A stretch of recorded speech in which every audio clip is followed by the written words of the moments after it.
Greetings and salutations, everyone. I hope everyone is doing well still. Welcome to today's bonus upload. Before we jump into it, a couple links. As you all know, I rely on Patreon, PayPal channel membership, and the merch to help the channel to continue to grow and go. Links to Patreon, PayPal channel membership is in the description below. The merch displayed directly under the video. Also, Dogman Frightening Encounters, Volume 1 through 3, the audiobook versions. They were written and researched by Tom Lyons, narrated and produced by me, Jeff Nadolny. Those audiobooks are available on Audible, Amazon, and iTunes, links to which are also in the description as well. And finally, last but definitely not least, if you'd really like to help support this channel to continue to grow and go, simply subscribe. It does not cost you a cent. Click that like button, takes half a second. If you don't want to miss out on any of the informative uploads I put out daily, click that bell icon, and folks, please leave a comment. Why? Well, because all of these things, they really do help this channel to continue to grow and go. And yes, folks, they definitely do matter.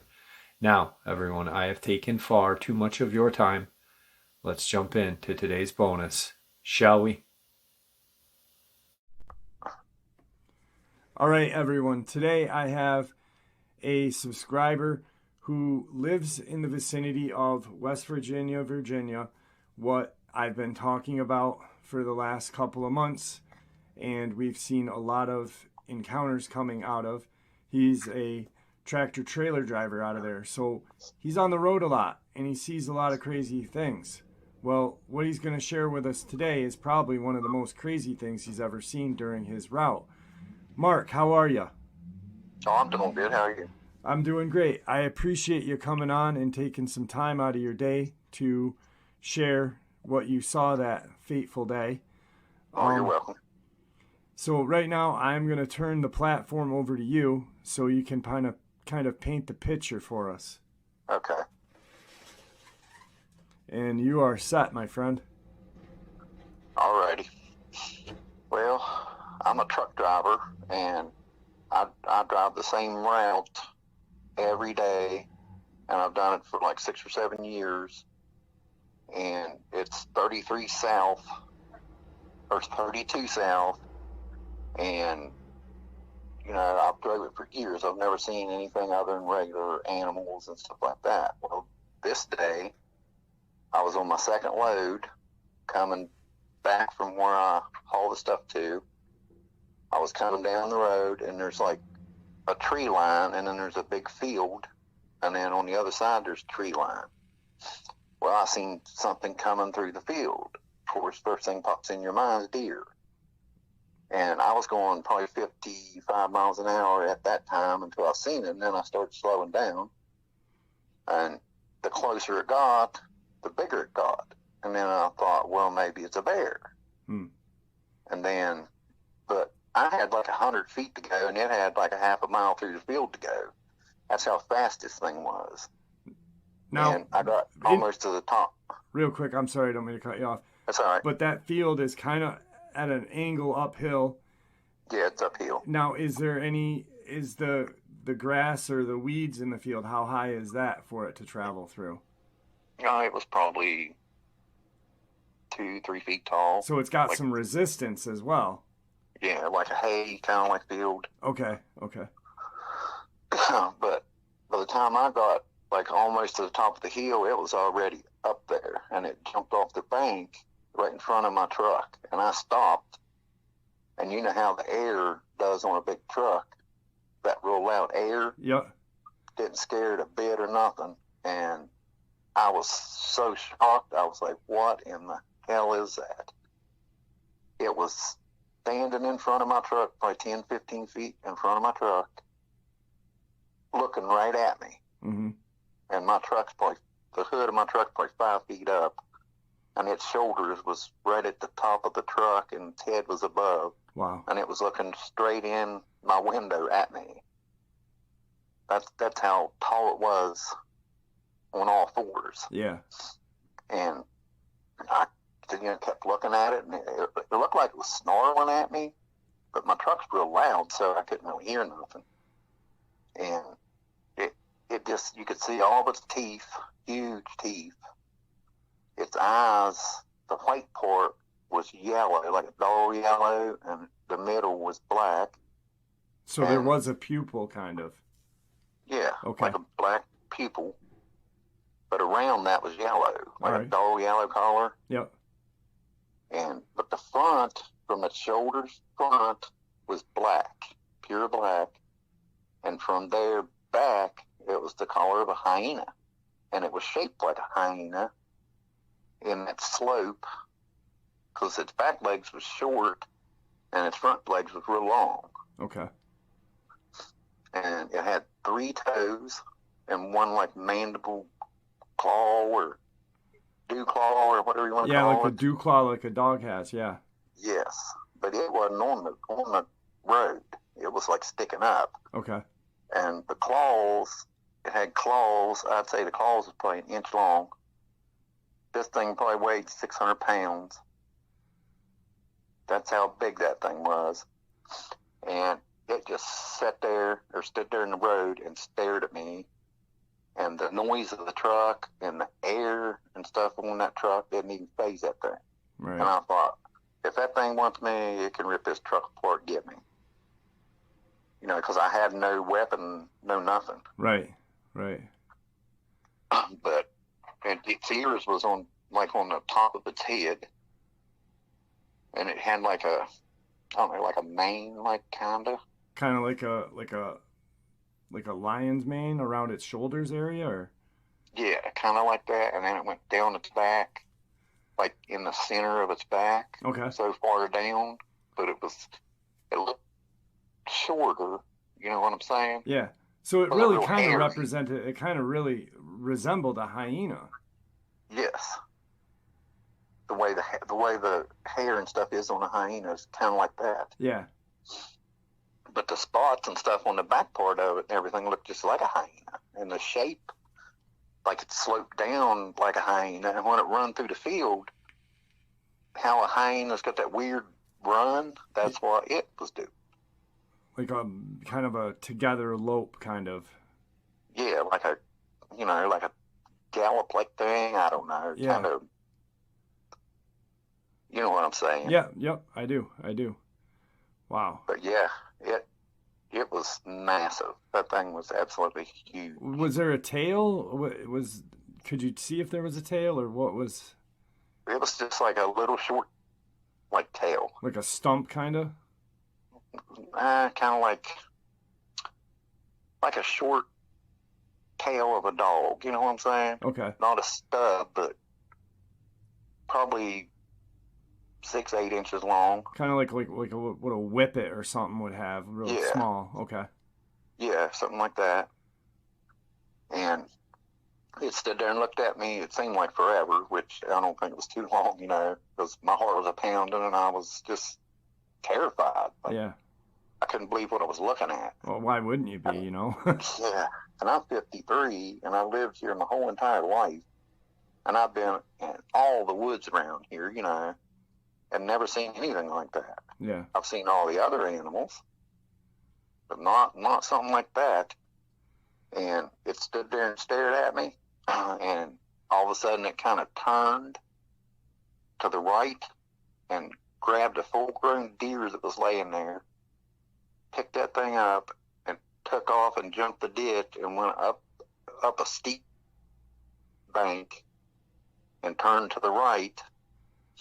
And, I watched it go, and when it got out of sight, I took off in my truck, and I looked there thinking maybe somebody hit that deer or something like that with a car. Yeah. There wasn't no parts of a car there. There wasn't no blood, nothing. It was like it knew that deer was there because it run right to where that deer was. It was weird. Mm-hmm. And so I went on down the road, probably 100 yards, and it was like a little cove, and there was rocks on both sides of the cove. And I was going down through there, and here come another one out that cove and across the road, went down over the hill. But it was a lot smaller than that one, but it looked just like it. like size wise, because like this big one, 600 pounds. If you could guess, what would you say this one was? I'd say 250, maybe 3. It was like half the size Okay. of the big one. But if that big one would have stood up on its back legs, it would have been 8-9 feet tall.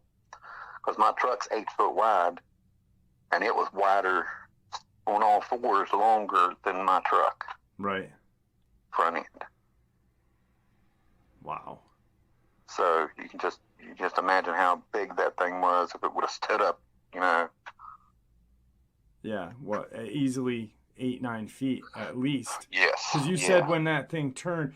This really quick, just so everyone knows, this is the second time Mark and I are doing this upload because I had an issue with the recording thing. So, yeah.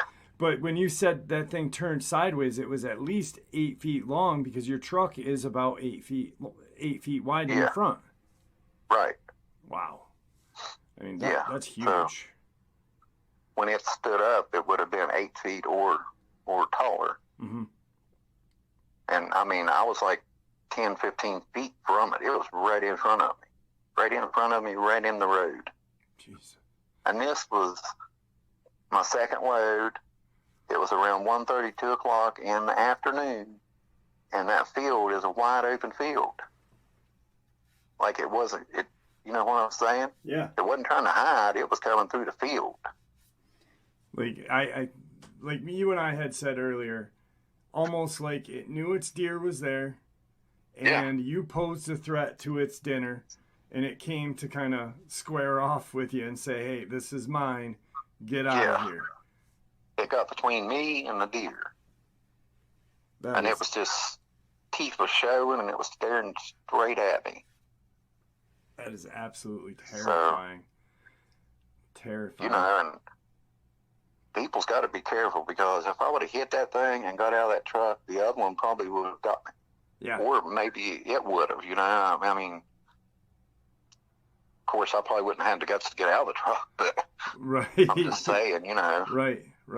And then, like, you and I had talked before and after the first part that we did.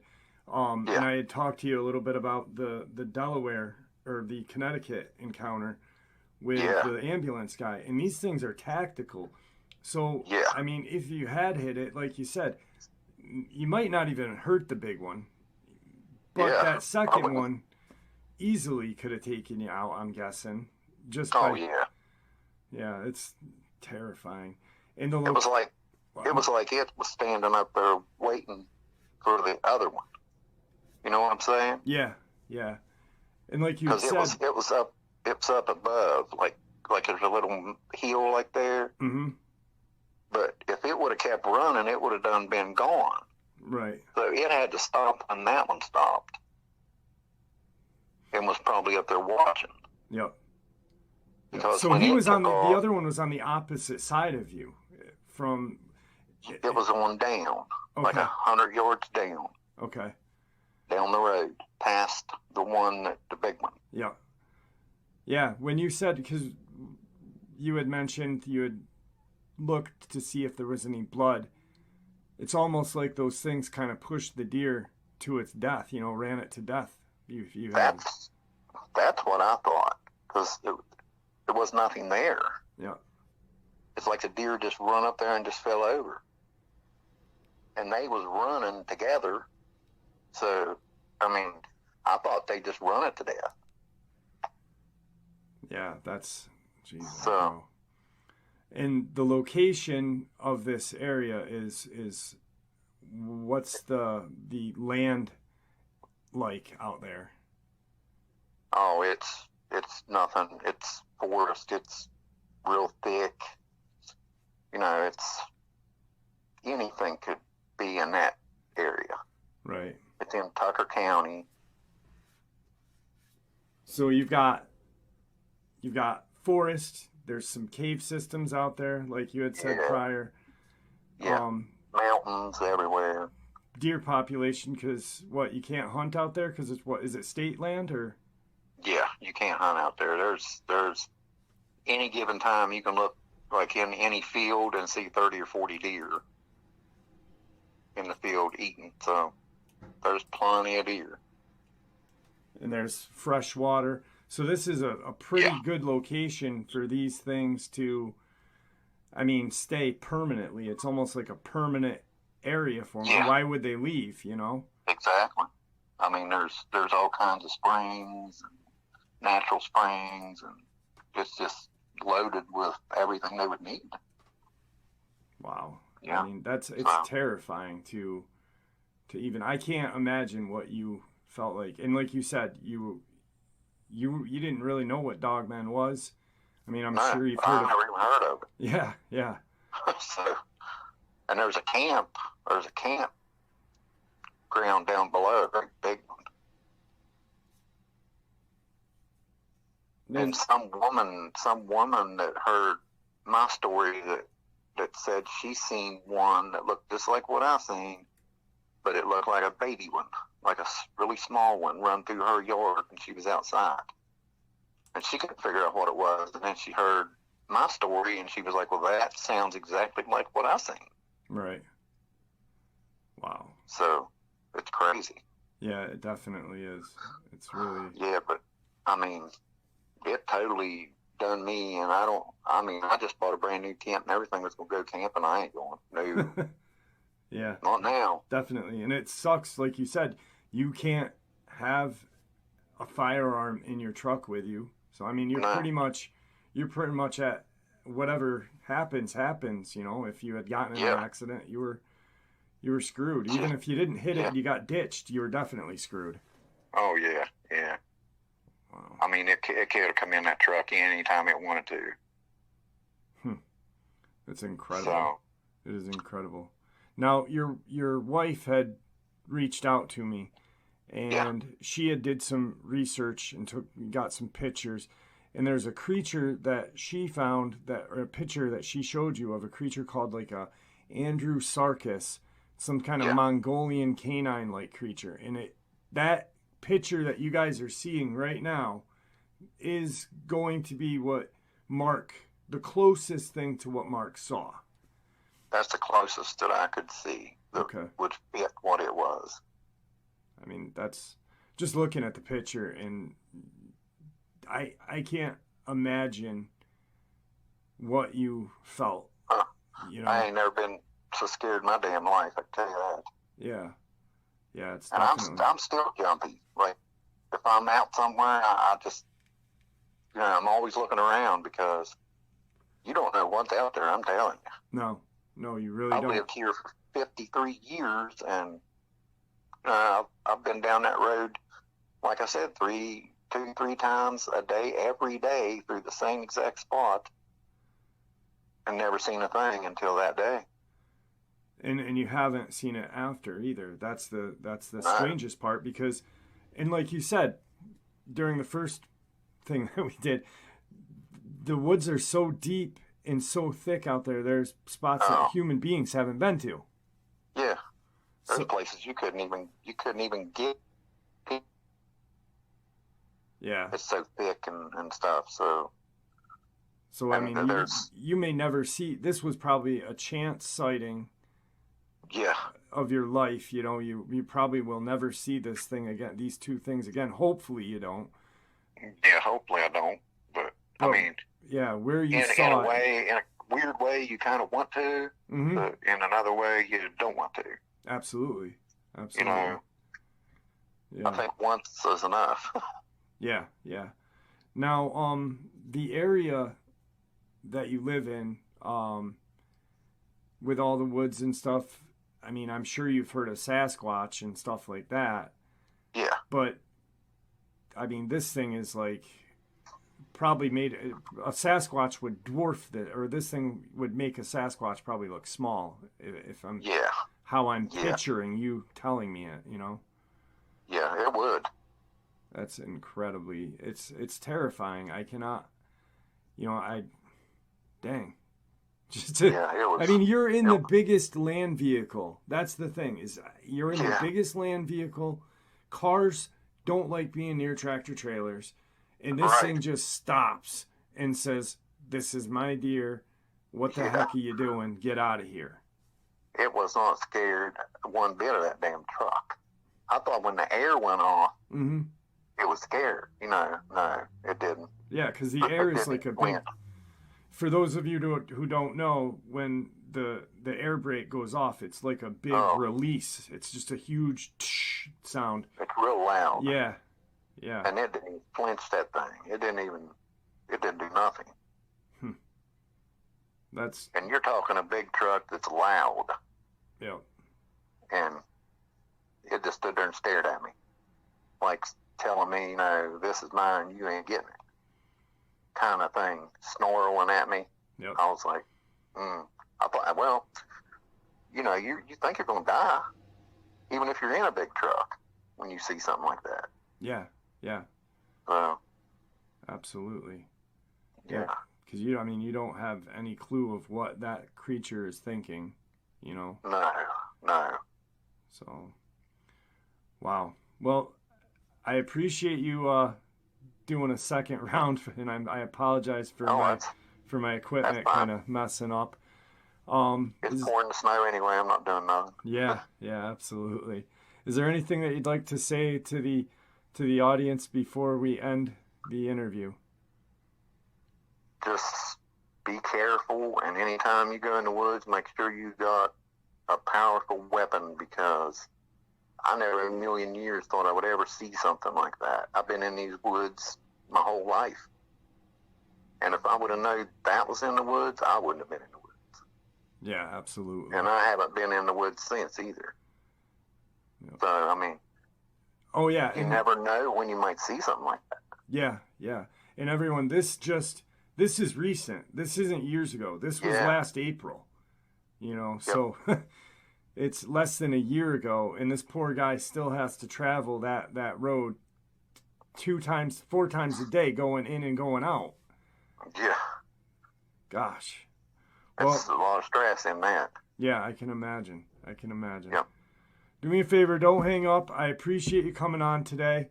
I appreciate you doing a second round and being a good sport about that. Thank you so much.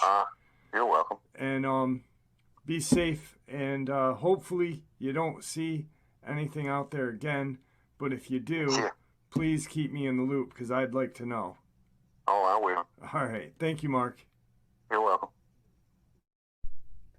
Wow, what an amazing encounter. I'm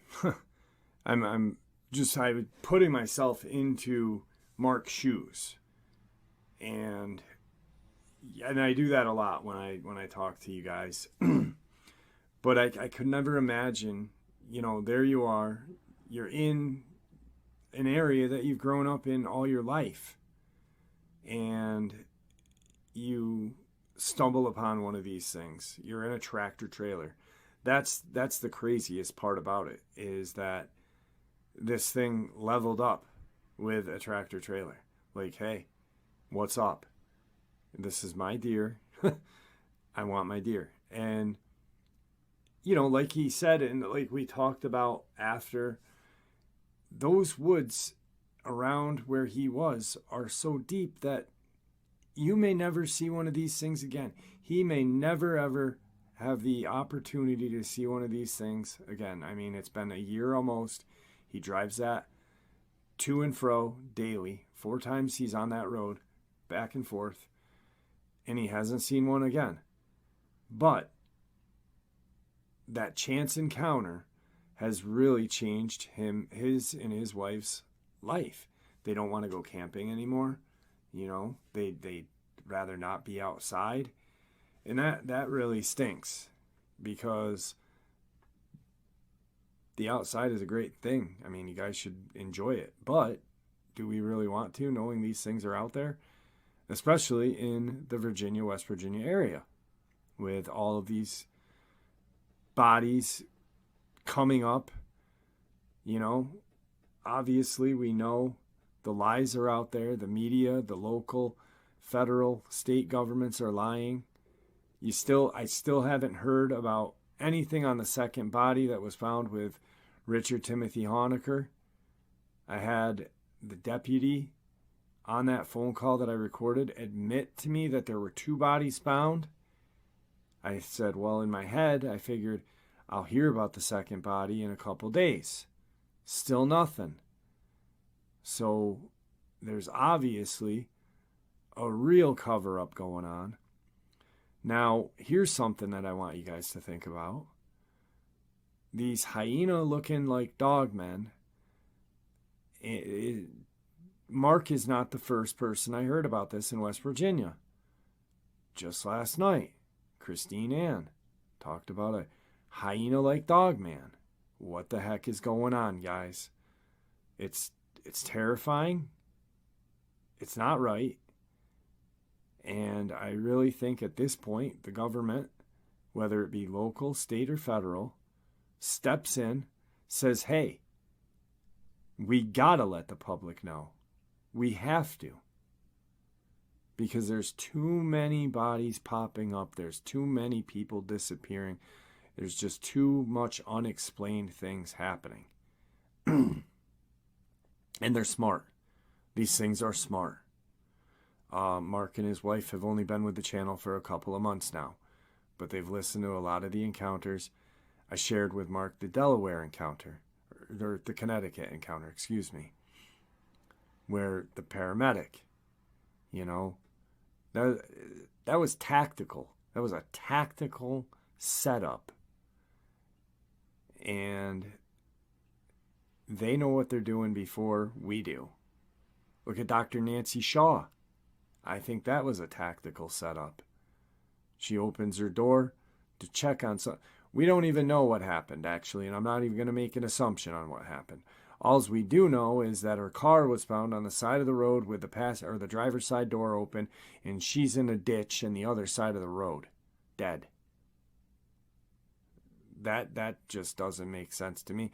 But what that tells me is that was a tactical attack on her. There's just too many unexplained things going on that we cannot overlook anymore. We have to look at these things head on, and we have to really, really be aware of what's out there, our surroundings. We have to keep ourselves safe. We have to keep our family safe, because the local, state, and federal aren't going to keep us safe because they don't care about us. They don't care about us. We are sheep to them. They are sheep, but they don't feel like they are sheep because they are men in power, but they are still sheep compared to these things. So, I don't know. Anyway, I guess that's my little rant for that. Maybe I'll throw in an encounter. Let's throw in an encounter. How about that? Back in high school, my friends and I would go ghost hunting live in Lincoln, Nebraska, on weekends by driving for miles outside of city limits until the roads turned into minimum maintenance roads. On one such journey in my mom's Ford Explorer, we had a car break down on us in the middle of nowhere, miles from the city limits. As soon as we got out of the cars, we all noticed how the cows on either side of the fences were mooing and walking closer and closer to us. We figured they were hungry. This was around 2005, so cell phone reception was not the best outside of city limits where we were. We had finally gotten a hold of one of our friends to come and get us, and also arranged for a tow truck to get the car.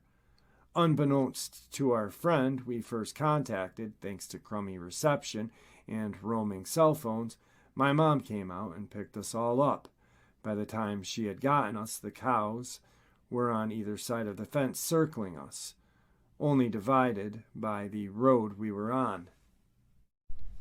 Meanwhile, our friend was driving out to our location, again not knowing we had been picked up, when she spotted something dark, large, and running very fast out in the fields, Nebraska, so lots of flat land, which made her very uncomfortable.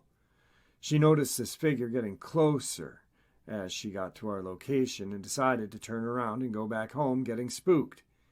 As she was driving back, going around 55 miles an hour, a large black figure jumped from the ditch on the side of the road. hit the side of the car, got up and jumped the fence and ran away. She said it had a black tail, teeth like a wolf. It left tufts of hair on her car door. I don't know if she ever sent it anywhere to be tested, but I saw the hair. What really freaked me out as well was that I had another friend who didn't know any of this had happened tell me a story of a very similar figure they saw run out of the fields a few weeks prior. She said they could see it running, keeping up with their car. Then I can't remember the order, but I believe it was this went from running on 2 legs to 4 and just sped off in front of them. Well, it was to their side out to the field. I've always wondered what it was, and have never been able to get a good explanation. All right, guys, with all of the very interesting information coming out lately with supposed missing truckers, the upload that I just did recently about the truck driver who John Allen, Mr. Ballin, covered, and someone contacted me and shared some more info on that case out of Arizona. It was very interesting to hear a truck driver from the Virginia area, West Virginia, Virginia area, to share their experience with these hyena-like dogmen. And whenever I hear one of these hyena-like dogmen experiences, it instantly brings me back to the hair follicle fatty tissue that was sent to me from Colorado, out of the Meeker region, because after having it tested, which DNA tests are fairly cheap, $750 is fairly a reasonable price to have it sent out to a reputable animal testing, genome testing facility, via a friend of mine who's a veterinarian. But that came back corcuta, and one missing gene. So which is hyena? Very interesting. Anyway, guys, I hope you enjoyed it as much as I enjoyed sharing it with you. I'd like to thank you all for supporting this channel. Your support is honestly what makes this channel special and what continues its growth. Guys, please stay safe, happy, healthy, and ever vigilant, keeping an eye on our children, our pets, our family, and friends. These creatures are real, and they are out there. They are definitely dangerous. Share this information with the people you love and care about, and it may just help save their lives someday. Until next time, never stop asking questions. And God bless you all.